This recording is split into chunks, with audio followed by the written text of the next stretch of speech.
الحمد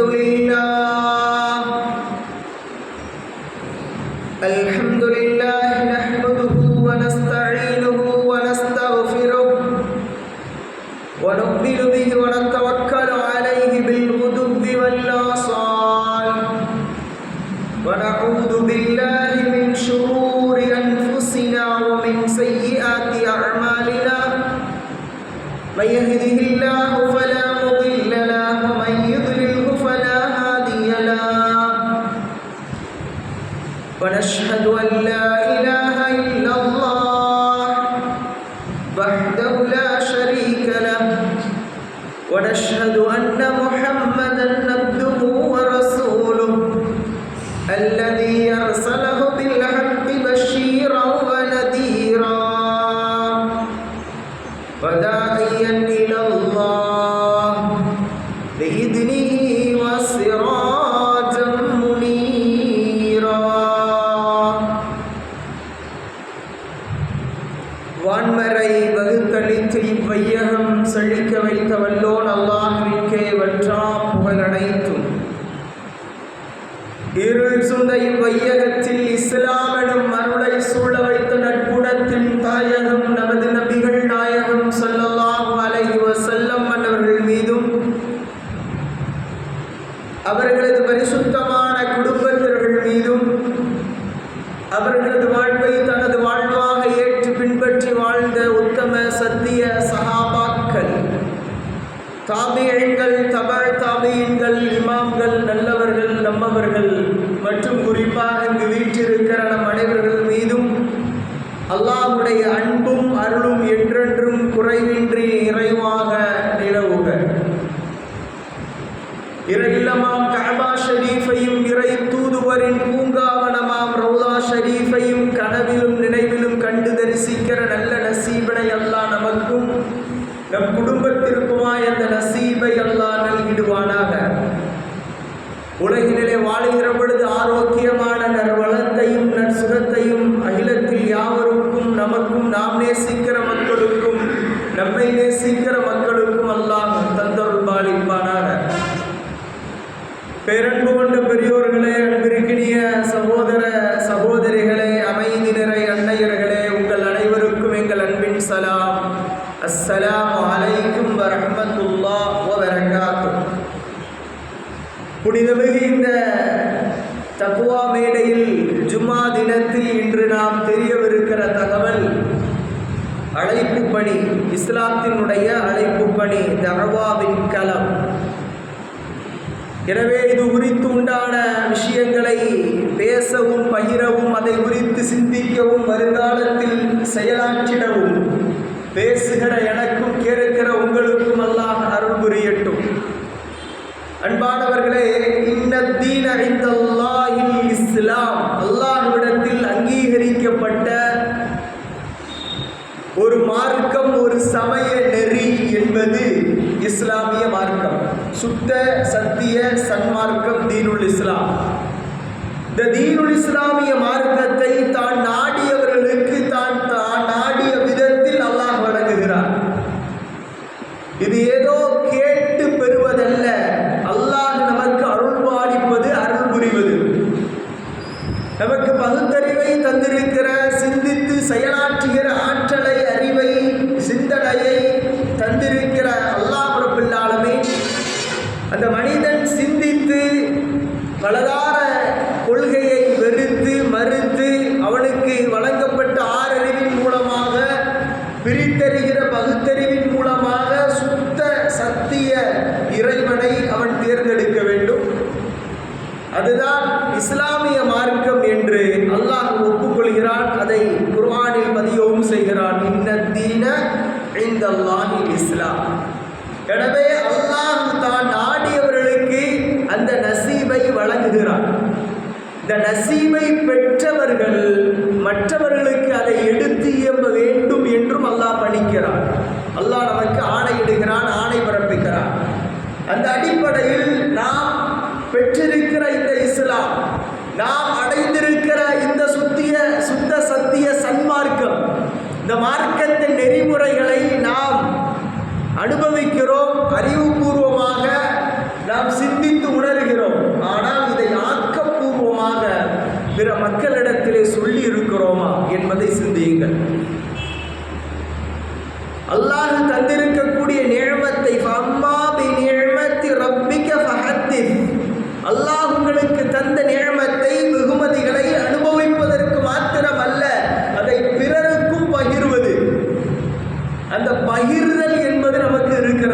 என்பதை சற்று சிந்தித்து பாருங்கள். வான்மறையின் ஊடாக வல்லல் நபி ஸல்லல்லாஹு அலைஹி வஸல்லம் அவர்களுக்கு அல்லாஹ் ஆணை பிறப்பிக்கிறான். ஆயத்தை இறக்கி அல்லாஹ் ஆணை பிறப்பிக்கிறான். வல்லிர் அஷீரத்தக்கல் அக்ரபீன். நபியே, உங்களுக்கு நெருக்கமானவர்கள், உங்களது சொந்த பந்தங்கள், உங்களது இரத்த உறவுகள், உறவின் முறைகளை நீங்கள் அழைத்து வல்லிர் அஷீரத்தக்கல் அக்ரபீன், நீங்கள் அச்சமூட்டி எச்சரிக்கை செய்யுங்கள். இந்த மார்க்கத்தை குறித்து உங்களது வீட்டில் பரப்புங்கள், உங்களுடைய உறவுகளிடத்திலே பரப்புங்கள், உங்கள் சொந்தங்களிடத்திலே பரப்புங்கள் என்று ஆயத் இறக்கி அருளப்பட்டதற்கு பிறகு ஒரு பெரிய மலைக்குன்றிலே ஏறி பெருமானார் ரசூலுல்லாஹி ஸல்லல்லாஹு அலைஹி வஸல்லம் தன்னுடைய குறைஷிகளை, தன்னுடைய குலத்தவர்களை, பெயர் கூறி எல்லா நபர்களையும் அழைக்கிறார்கள். அழைத்த பிறகு அங்கு பெருங்கொண்ட ஒரு கூட்டம் கூடிவிட்டது. பெருமானார் கேட்கிறார்கள், இதோ என் மலைக்கு பின்னால் உங்களை எதிரிகள் தாக்க வருகிறார்கள் என்று சொன்னால், நான் சொன்னால் நீங்கள் நம்புவீர்களா என்று சொன்ன மாத்திரத்திலே நம்புவோம் நாயகமே. ஏனென்றால் நபித்துவம் வழங்கப்படுவதற்கு முன்பதாகவே மக்கள் ஒரு முத்திரையை, ஒரு முகவரியை பெருமானாருக்கு, ஒரு பட்டத்தை அல்லாஹ் அந்த மக்கள் வழங்கினார்கள். அதுதான் அஸ்ஸாதிக் அல் அமீன். அஸ்ஸாதிக் உண்மையாளர், அல் அமீன் நம்பிக்கைக்குரியவர்.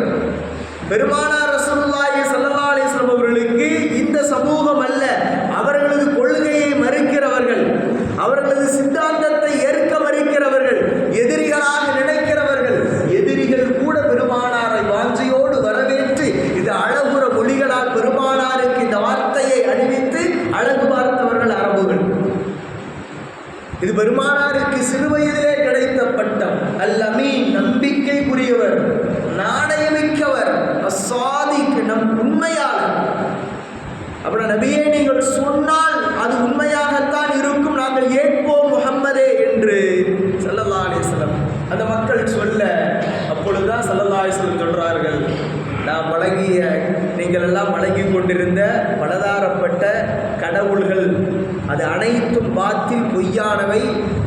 ஒரே இறை, ஒரே மறை, ஒரே கொள்கை என்று இஸ்லாத்தின் சித்தாந்தத்தை அந்த மக்களுக்கு பெருமானார் பகிரங்கமாக பரப்புரை பிரச்சாரம் ஏற்படுத்த எடுத்து இயம்ப, அப்பொழுதுதான் அபூ லஹப், யா முஹம்மத் அலிஹாதா ஜமாஅத்தனா, இதற்காக வேண்டியா எங்களை ஒன்று கூட்டினீர், இதற்காக வேண்டியா எங்களை எல்லாம் ஒன்று கூட்டினீர் என்று சொல்லி, உங்கள் கரம் நபியே அப்படி ஆகட்டும் அப்படின்னு சாபமிடுகிறார். அலிஹாதா ஜமாஅத்தனா, இதற்காக வேண்டியா எங்களை அழைத்தீர் என்று அந்த சொல்லி அந்த கடுமொழி வார்த்தையோடு சாபமிட, அல்லாஹ்வை சாபமிட்ட, அல்லாஹ்வின் ரசூலை சாபமிட்ட அந்த அபூ லஹபை அல்லாஹ் சாபமிடுகிறான். இன்றைக்கும் நாம் ஓதுகிறோம், தப்பத் யதா அபீ லஹபின் வத்தப், அபூ லஹபுடைய இரு கைகளும் நாசமடையட்டும் அப்படின்னு இவ முடிவு நாள் வரை நாம் நினைச்சிடும் ஓதிக்கிட்டே இருக்கும். அப்புறம் அந்த சுத்த சத்திய சன்மார்க்கத்தை எடுத்து இயம்புகிற பொழுது, தஅவாவின் களம் என்று வருகிற பொழுது அதை ஏற்கிற மனிதர்களும் இருப்பார்கள், ஏற்க மறுக்கிற மனிதர்களும் இருப்பார்கள். இதை இந்த வசனத்தின் மூலமாக, இந்த சம்பவத்தின் பின்னூடாக பெருமானார் ரசூலுல்லாஹி ஸல்லல்லாஹு அலைஹி வஸல்லம் அவர்களுக்கு நிகழ்ந்த அந்த நிகழ்வு. இப்படியெல்லாம் இந்த தஅவா பணியை மேற்கொள்ள வேண்டும் என்று நம்முடைய இஸ்லாம் நமக்கு பணிக்கிறது. சுத்த சத்திய சஹாபாக்கள் நபியை, நபிமொழியை தன் வாழ்வியலாக, வணக்கவியலாக ஏற்று நடந்த சஹாபாக்கள் நமக்கு இந்த இஸ்லாத்தை எடுத்து சொன்னார்கள். இந்த இஸ்லாத்தை பற்றி தஅவா பணியில் ஈடுபட்டார்கள். எங்கோ அவர்கள் அந்த தஅவா பணியை நம்ம இடத்தில் கொண்டு வந்த காரணத்தினால்தான் இந்த இந்திய தேசத்தில் நாம் வாழுகிற, வசிக்கிற இந்த தாய் திருநாட்டில் இஸ்லாம் வளர்ந்தது. வரலாற்றின் ரீதியாக சேரமான் மஸ்ஜித் என்று கேரளாவில் கொடுங்கல்லூரில் இருக்கக்கூடிய மஸ்ஜித் தான் இந்தியாவில் முதல் கட்டப்பட்ட மஸ்ஜித், ஜும்மா மஸ்ஜித், சேரமான் மாஸ்க் அப்படின்னு நெட்டில் அடித்து பார்த்தா கூட தெரியும் உங்களுக்கு. அப்படின்னா இங்கு இருந்து அவர் அங்கு சென்று இஸ்லாத்தை ஏற்று இப்படியெல்லாம் அந்த பரப்புரை பிரச்சாரம் செய்வதனால்தான், தஅவா உயிரோட்டமாக இருப்பதினால் தான் இஸ்லாம் வந்தது. எப்படி? வியாபார யுக்தியினால். நமக்கெல்லாம் தெரியும், நம்முடைய தமிழர்களுடைய வியாபாரம் பரந்து விரிந்து கடல் கடந்த தேசங்களும் மலை கடந்த நாடுகளிலும் சென்று பர்மா, மலேசியா, இந்தோனேஷியா, ஸ்ரீலங்கா, அரபு மண் இது போன்ற வணிக தொடர்பு உடைய மக்கள் நம்முடைய தமிழர்கள், நம்முடைய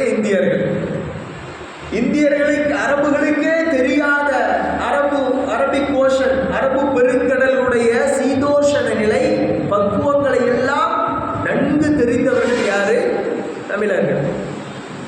ஆனால் அந்த அளவுக்கு அவருடைய அந்த அறிவு திறன், கடல் பயணம், அதனுடைய அந்த பாய்மர கப்பல், மரக்கலம் இதில் அங்கு சென்று வியாபாரம் நடத்தி பண்டைய தமிழர்களுடைய அப்புறம் அங்கு இருக்கக்கூடிய அரபுகளுக்கு இங்கு வணிகம் செய்வதும், இங்கு இருக்கிற தமிழர்கள் அங்கு வணிகம் செய்வதும் மரபாக இருந்தது. இப்படி இருக்கிற பொழுதுதான் நமக்கு இஸ்லாம் வணிகத்தின் ரீதியாக வந்தது. இப்பொழுது வியாபாரம் கூட ஒரு தாவா. இதனால் வரைக்கும் அந்த அரபு கடல்லிருந்து ஒரு ஷிப்பு, ஒரு பாய்மரம், ஒரு கப்பல் வந்து இறங்கினா அந்த மக்கள்லாம் பயப்படுவாங்களாம். ஏன்னா காட்டுமிராண்டிகளாக, அடாவடித்தனம் பண்ணுபவர்களாக, அராஜகத்தோடு வியாபாரம் புரிகிறவர்களாக இந்த மக்கள் இருந்தாங்க. இஸ்லாம் வருகிறது, பெருமானார் நபியாக அனுப்பப்படுகிறார்கள், வான்மறை வசனங்கள் இறங்கியது, ஒரு மாற்றம் மக்களிடத்திலே. ஹலால் ஹராம்லாம் பேண ஆரம்பிச்சிட்டாங்க. பெண்களுடைய விஷயத்தில் ரொம்ப கற்பொழுக்கத்தோடு நடக்கிறாங்க. இதை மாதிரி விஷயம்லாம் எங்கள்கிட்ட பார்க்க முடியாத, இந்த அரபு மக்கள்கிட்ட பார்க்க முடியாத அப்படின்னு நினைச்சு அப்படி யோசிக்கிறாங்க. இந்த மக்கள் அரபு மண்ணில் ஒரு மனிதர் தோன்றிருக்கிறார், அவருக்கு முஹம்மது என்று பெயர், அவர் இப்படியெல்லாம் மக்களை வாழ வேண்டும், வாழ்வியல் சித்தாந்தத்தோடு இருக்க வேண்டும், வியாபாரத்தில் நேர்மை, உண்மை, வாய்மை இருக்கணும், பெண்கள் விஷயத்தில் தூய்மையான சிந்தனை உங்களுக்கு இருக்கணும், கண்ணியமான பார்வை இருக்கணும். இப்படியெல்லாம் சொல்லும் பொழுது ஹலால் ஹராம் பேணப்பட்ட அந்த வியாபாரத்தின் ரீதியாக நல்ல விளங்கணும். அந்த வியாபாரத்தின் ரீதியாக வந்ததுதான் நம்முடைய இந்திய தேசத்தில் இந்த தஅவாவின் களம் மூலமாக வந்தது இந்த இஸ்லாம். ஆனால் அல்லாஹ் ரப்பல் ஆலமீன் அந்த வியாபாரத்திலே அந்த ஒழுக்கத்தை பேணக்கூடிய அந்த மக்களாக நாம் இருக்கிறோமா? விதமான மக்கள் நாமெல்லாம் வியாபாரிகள். இது மாதிரி விஷயத்தில் நாம் ஒழுக்கத்தோடு நடந்து கொள்வோமையானால், தொழுகையுடைய சமயங்களிலே பள்ளிக்கு வர முடியவில்லை இருந்தாலும் கூட கடையிலே இருந்து ஒரு முசல்லாவை போட்டு நம்ம தொழுவோமையானால் மக்கள் பார்க்குறாங்க, இந்த வாய் எப்படியெல்லாம் ஒரு இறை தொடர்போடு இருக்கிறார். இது அவர்களுக்கு ஒரு தஅவா, இது அவர்களுக்கு ஒரு நல்ல ஒரு நாம சொல்லாமலே நம்முடைய நடைமுறை பிராக்டிக்கல் லைஃப் அவர்களுக்கு சொல்லும்.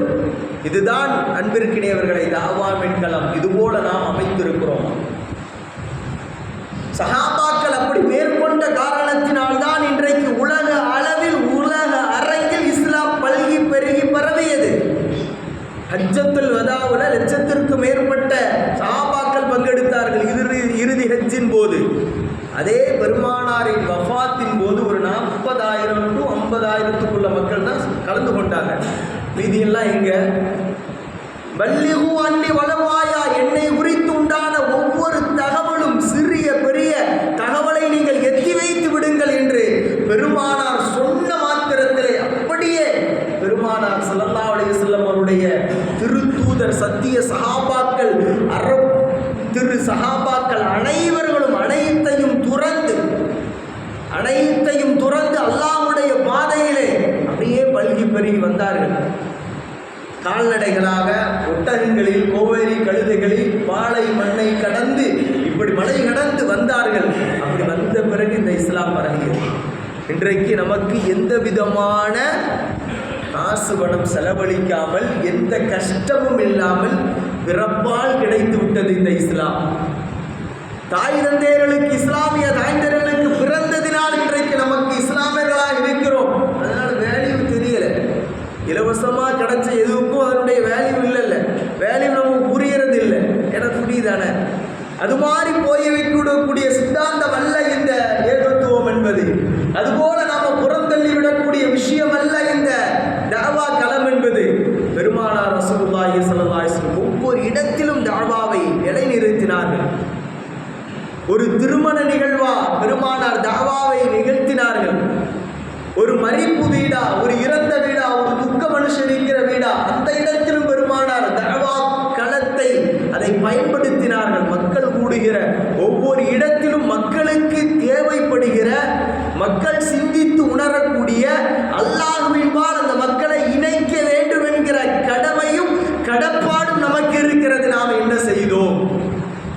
வெறும் தொழுது விட்டு தாடி வளர்த்து விட்டு போவதுதான் தௌஹீத், அதுதான் ஏகத்துவம், அதுதான் இஸ்லாம் என்று பள்ளியின் 4 சுவற்றிற்குள்ளாக மடக்கி வைக்கப்பட வேண்டிய முசல்லாவிற்குள்ளாகவே நம்முடைய இஸ்லாத்தை மடக்கி வைத்ததின், சுருட்டி வைத்ததின் விளைவு சமுதாயத்தின் சாபக்கேடுகளான அழிவுகள் இன்றைக்கு ஆங்காங்கே அரங்கேறுகிற அவலங்களை நாம் பார்க்கிறோம். உண்டா இல்லையா? இதையெல்லாம் சீர்படுத்தி செப்பனிட்டு செம்மைப்படுத்தக்கூடிய அந்த பொறுப்பு யாருடையது? இந்த உம்மத்தே முஹம்மதியா நபிகள் நாயகம் ஸல்லல்லாஹுடைய சமூகத்திற்கு உரித்தான செயல் அல்லவா? அப்படி பள்ளியிலே இருக்கிற நாம் பிற மக்களுக்கு இந்த இஸ்லாத்தை பற்றி, இஸ்லாத்தினுடைய தூய நெறிமுறைகளை பற்றி நாம் சொல்லி இருக்கிறோமா? நம்முடைய நட்பு வட்டாரங்கள், ஃப்ரெண்ட் சர்க்கிள்ல நம்ம சொல்லி இருக்கிறோமா? யோசிச்சு பாருங்க.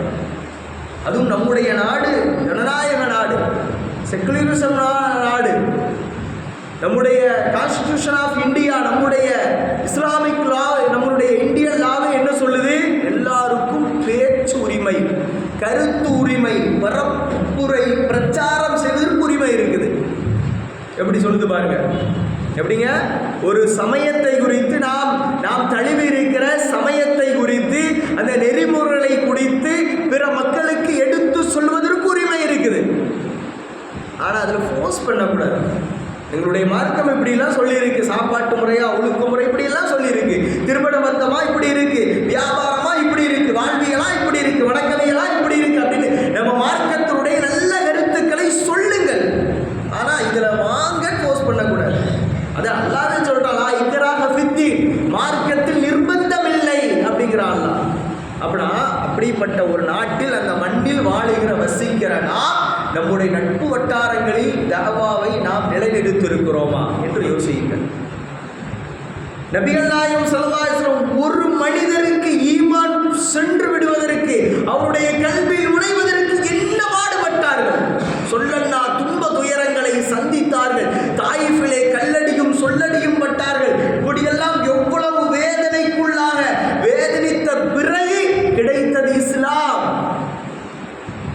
பதஅல் இஸ்லாமு கரீபா வஸயஊது கரீபா தூபா லில் குரபா அப்படினாங்க ஸல்லல்லாஹு அலைஹி வஸல்லம். இஸ்லாம் சொச்ச சொற்பமான ஒவ்வொரு நபர்களை கொண்டுதான் சேர்ந்தது. விரல் விட்டு எண்ணக்கூடிய அம்மார், பிலால், யாசர் போன்ற அடிமை மக்களால், இந்த சமூகத்திலே தாழ்த்தப்பட்ட மக்கள் என்று கண்ணோட்டத்தில் கருதிய மக்களின் மூலமாக இஸ்லாம் இணைந்தது, வளர்ந்தது. வஸயஊது கரீபா, அதுபோல் இந்த இஸ்லாமும் மீளுகிற பொழுது, இந்த மண்ணை விட்டு போகிற பொழுதும் அந்த நிலைமைதான் ஏற்படும். எந்த நிலைமை? இஸ்லாம் என்ற பெயர் இருக்கும், ஆனால் இஸ்லாத்தின் அடையாளம் இருக்காது. இன்னைக்கு இருக்கக்கூடிய இந்த சிச்சுவேஷனை ஸல்லல்லாஹு அலைஹி வஸல்லம் விளக்கப்படுத்தினாங்க. சொல்லிவிட்டு தூபாலில் உரபா, அந்த சொற்பமான மக்கள் அந்த இஸ்லாத்தின் நெறிமுறையை தானும் வழிபட்டு பிற மக்களுக்கும் சொல்லிக்கொண்டு இருக்கக்கூடிய அந்த உறவாக்கள், அந்த மேன்மக்கள், அந்த மக்களுக்கு சுபச்சோபனம் உண்டாகட்டும் என்று நன்மாராயம் பகர்ந்தார்கள் என்றால், அந்த தாயிகளாக நாம் உருவாக வேண்டும். அந்த தாயிகளாக நாம் உருவாக்க வேண்டும் நம் சமூகத்திலே. அது போன்ற களப்பணிகள் நடக்கின்றதா? நடக்க வேண்டும். அல்லாஹ் அதற்கு அருள் புரியட்டும். ஒவ்வொரு மஹல்லாக்களில் இளைஞர்கள் இணைந்து தஅவா களத்தை நடத்துகிறார்கள். மக்கள் ஒன்று கூடக்கூடிய இடத்திலே அஃபலா ததக்கரூன், சிந்திக்க மாட்டீர்களா அப்படின்னு ஒரு நண்பர் யூடியூப் சேனல் ஆரம்பித்து மெரினால காலையில் வாக்கிங் போகக்கூடிய நபர்களிடத்தில் ஒரு சின்ன ஒரு தாவா, இறைவனை குறித்து, மார்க்கத்தை குறித்து, எப்படி பேசணுங்கிறது குறித்து, எப்படி கிரீட்டிங், வாழ்த்து, ஒரு சலாம் சொல்கிறோம். நீங்கள் குட் மார்னிங், குட் ஆஃப்டர்நூன் சொல்கிறீங்க. இதை விட இஸ்லாம் அறிமுகப்படுத்துகிற முகமன் இதில் எப்படி இருக்குது அப்படின்னு சொல்லி ஜஸ்ட் ஒரு ஷார்ட் வீடியோ மாதிரி ஒரு ஷார்ட் போட்டு அது ஒரு தாவா. இது மாதிரி நாம் இந்த மக்கள் கூடுகிற களத்தை நாம் பயன்படுத்தியிருக்கிறோமா? இன்னும் ஹராம் ஹராம் அப்படின்னு தர்கா வழிபாடு, கந்திரிகள் கூடாது என்றெல்லாம் சொல்லிக்கொண்டு இணை வைக்கிறார்கள், ஷிர்க் வைக்கிறார்கள் என்றெல்லாம் பேச்சு கொண்டு நம்ம அப்படியே தான் இருக்கிறோம். ஏதோ நாம தூய்மைவாதிகளாக, ஷிர்கிலே ஹராமை இருக்கக்கூடியவர்கள் எல்லாம் ஹராமிகளாக, நரகவாதிகளாக இப்படியே சிந்தித்து கொண்டு இப்படியே ஒரு மைண்ட் செட்டில், ஒரு மென்டாலிட்டியில் இருக்கிறோம். இதுவும் ஒரு ஆரோக்கியமான விஷயம் அல்ல. அவர்கள் ஹராமான காரியங்களிலே இருக்கிறார்கள் என்றால் அந்த களத்திலே சென்று தாவா புரியுங்க. இந்த இடத்துல ஹராம நம்ம சொல்லி இருக்கிறோம், தர்கா வழிபாடு கூடாது அப்படின்றது, அந்த களத்துல நம்ம பேசி இருக்கிறோமா? யோசிங்க. சும்மா அவங்க அப்படி போறாங்க இப்படி போறாங்கன்னு சொல்லிட்டு நாம இருக்கிறோம். ஆனால் அதை தூய்மைப்படுத்துவது யார்? அந்த களத்தில் நின்று பேசுவது யார்? இன்றைக்கு நிறைய மக்கள் அவர்கள் ஆக்கப்பூர்வமாக, ஆதாரபூர்வமாக சிந்தித்து உணர்கிறார்கள். ஆனால் இவர்களுக்கு சொல்வது யார்? அலி ரலியல்லாஹு தஆலா ஒரு வார்த்தை சொல்லுவாங்க. அவர் சொல்லக்கூடிய ஸ்டேட்மெண்ட் என்ன அப்படின்னா, தீயோர்கள் செய்யக்கூடிய தீமையை வெறுங்கள், அவர்களை வெறுக்காதீர்கள். அவர்கள் செய்யக்கூடிய திண்மையான காரியங்கள் நம்முடைய வாழ்க்கையில் நுழைந்து விடுவதற்கு எவ்வளவு நேரம் ஆகும்? ஒரு பொழுது போதுமே, ஒரு ஃபிராக்சர் ஆஃப் செகண்ட்ஸ் போதுமே. அப்படின்னா அவன் இணை வைக்கிறான், அவன் ஷிர்கை இறைவன் மன்னிக்க மாட்டான் அப்படின்னு சொல்லியே, இந்த வார்த்தையை சொல்லியே சில மக்கள் அந்த மக்களை மடமையிலே வாழ வைத்திருக்கிறார்கள். இறைவன் இணை வைத்தலை மன்னிக்க மாட்டான், அது உறுதிதான், அல்லாஹ்வே சொல்லுகிறான். ஆனால் அதை எல்லாம் திருந்தி தௌபா செய்து வருகிற மக்களை ஏற்றுக்கொள்கிறானா இல்லையா? நான் அப்படிலாம் இருந்த இந்த வழிபாட்டு முறையெல்லாம் போன, நான் என்னுடைய ஈமானை, என்னுடைய வாழ்வியலை பரிசுத்தப்படுத்தி விட்டேன் என்று தன்னுடைய தவறை உணர்ந்து வருந்தி அவன் திருந்தி இந்த ஏகத்துவத்தின் பால், இந்த தாவாவின் பால் வருகிறார், அழைப்பு பிரச்சாரத்தின் பால் வருகிறார் என்றால் அவர் செய்த ஷிர்கெல்லாம் மன்னிக்கத்தானே செய்கிறான்.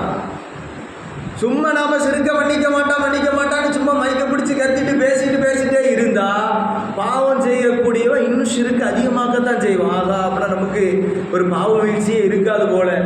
அதிலேயே மரணித்தவர்களுக்கு, அதிலேயே மௌத்தாயிட்டாங்க, அவங்களுக்கு தான் அல்லாஹ் ஷிர்கை மன்னிக்க மாட்டான் என்று வருகிறது.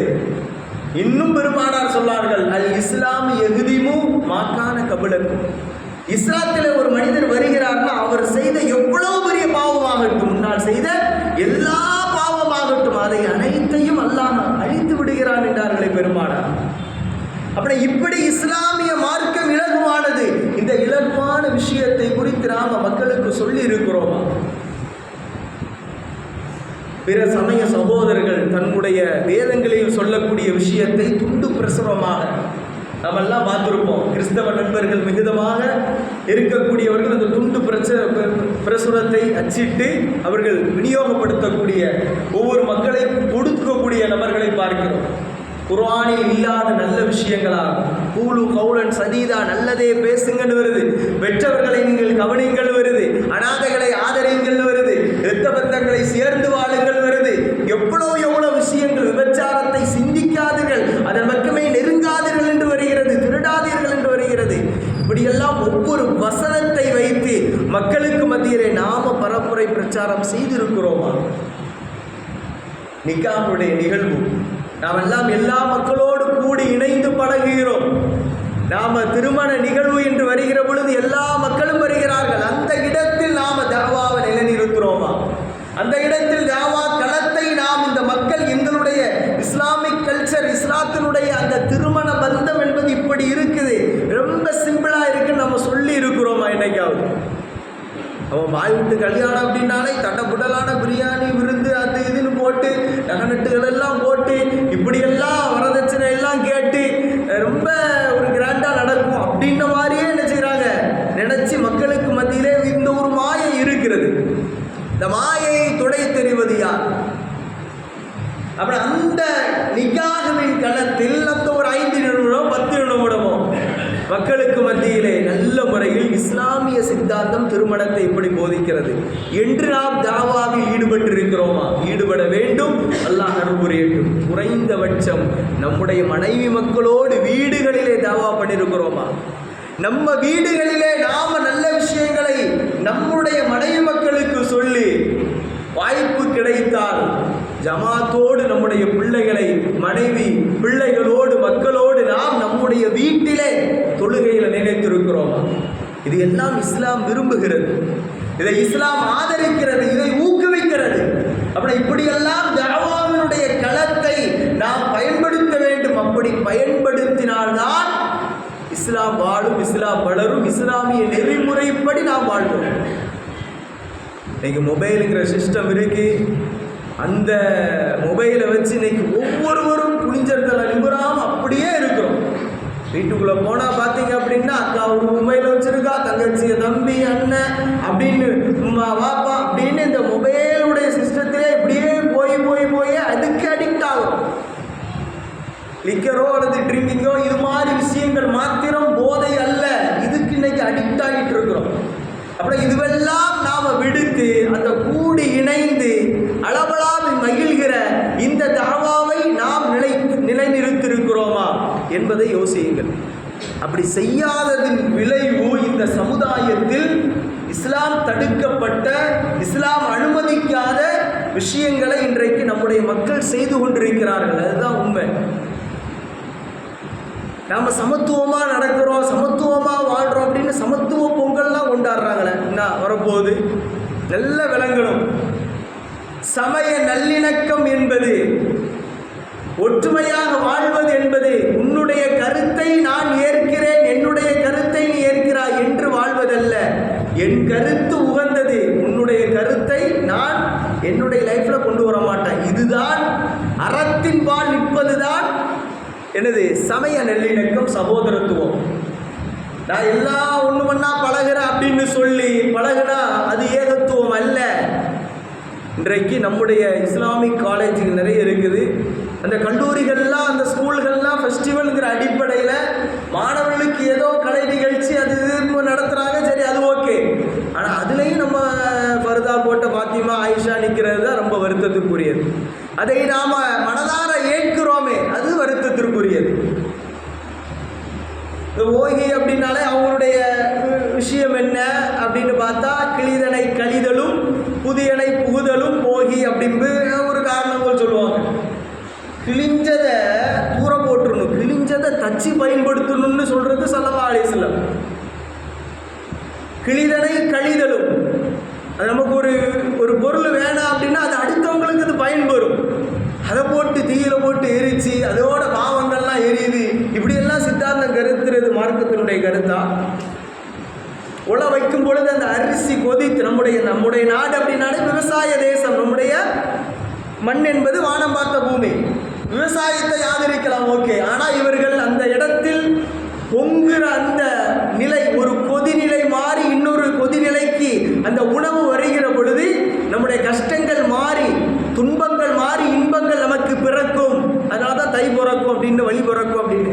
இதுவெல்லாம் அவங்களுடைய சித்தாந்தங்கள். அதை நாம் குறை சொல்வதல்ல.